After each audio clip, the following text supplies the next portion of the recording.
நீ போயிட்டு வாப்பா. திக்கத்தவங்க கூட தெய்வம் இருக்கும்.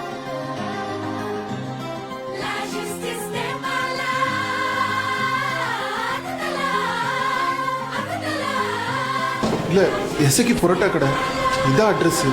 சேர்மதுரை மாமா தான் அமிச்சாரு. அதான் போன் சொல்லிட்டோம்ல. இல்ல தெய்வம் இல்லைன்னா பேய். இல்ல நான் சொல்லுது நல்லா கேட்டுக்க. செத்தாலும் அந்த இரும்பை அந்த பொருளை நீ தொட்டுறாத.